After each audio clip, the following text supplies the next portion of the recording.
పార్వతీపురం మన్యం జిల్లా కమరాడ మండలంలో గజరాజులు మరోసారి విరుచుకుపడ్డాయి. గత రాత్రి గంగురేగు వలస గ్రామంలోకి ప్రవేశించిన ఏనుగుల గుంపు తీవ్ర అలజడి సృష్టించింది.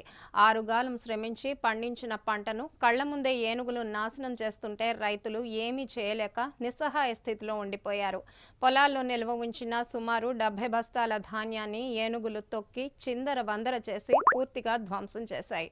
అప్పులు తెచ్చి పెట్టుబడి పెట్టి చేతికొచ్చిన పంట ఇలా గజరాజుల పాలవ్వడంతో బాధితులు కన్నీరు మున్నీరవుతున్నారు.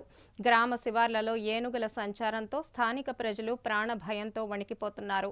ఏ క్షణంలో ఏనుగులు ఇళ్లపై దాడి చేస్తాయేమోనని ఆందోళన చెందుతున్నారు.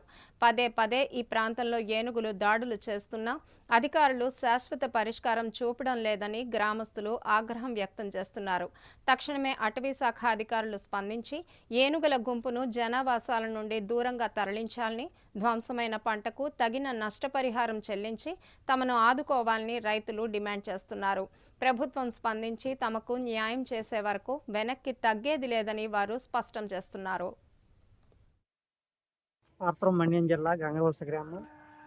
ఇతర ఏనుగులు సడన్గా వచ్చాయి. 70 బ్యాగులు ధాన్యం ఉన్నాయి. సడన్గా అవి తినేసాయి.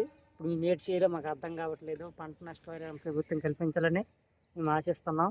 ఈ పండుగ ముందు మాకు ఇవే అనుకుని నమ్ముకొని ఉన్నాము.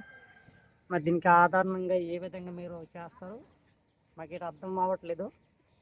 అది మా విన్నపం.